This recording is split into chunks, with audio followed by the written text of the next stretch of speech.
breaking today. The State and Treasury Departments, they have reimposed maximum pressure sanctions on Iran's oil trade. And earlier today, the U.S. voted against a UN resolution condemning Russia for the Ukraine war. Here with reaction, State Department spokesperson Tammy Bruce. Listen, Tammy, everybody wants to go back to the beginning here, but they don't want to go back to the real beginning when Putin started putting his troops on the border with Ukraine, and Joe Biden was asked what he's going to do about it. And he said, well, it depends if it's a minor incursion, which was pretty asinine. To me, the going back part is meaningless.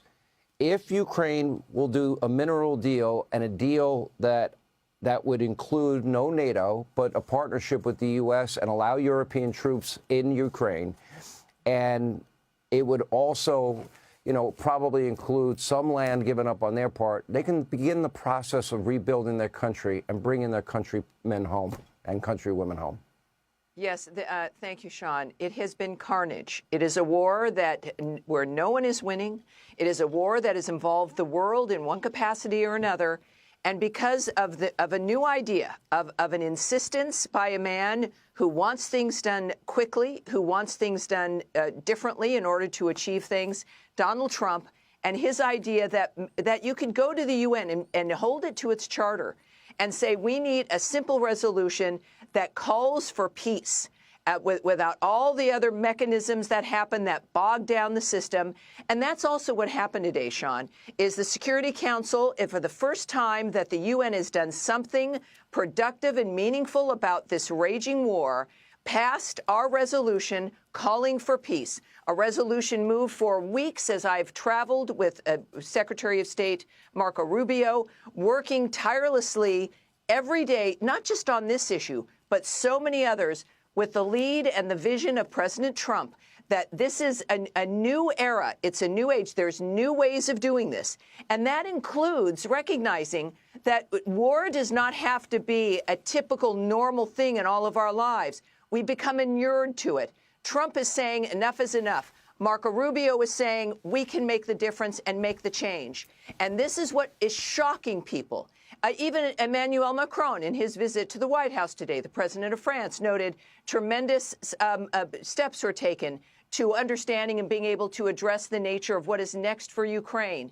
And, of course, the abandonment of Ukraine would be if this was allowed to continue.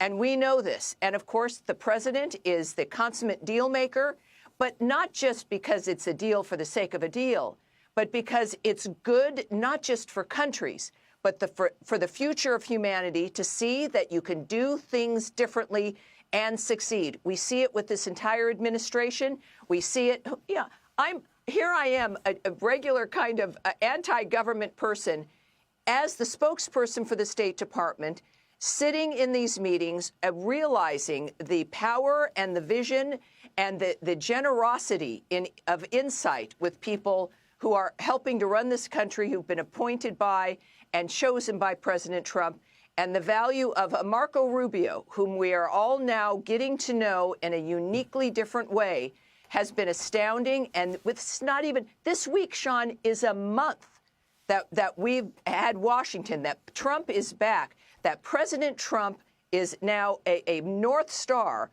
for the not just this nation, but for, of course, the globe. So I'm very excited, and today was an excellent day. The UN finally did something with Marco Rubio, Donald Trump's insight and vision, and we are on our way to a peace that will resonate for Ukrainians, for Russians, for Americans, for everyone around the world. And it's an exciting time to be doing this. Yeah, and the media wants in unison, name calling at a level that's only going to create bad feelings and probably, reduce any opportunity of a deal down to zero. But by the way, we miss you. It is great to see you. I know you're working hard. Thank you. And we appreciate you coming. All right, Tammy. Thank you.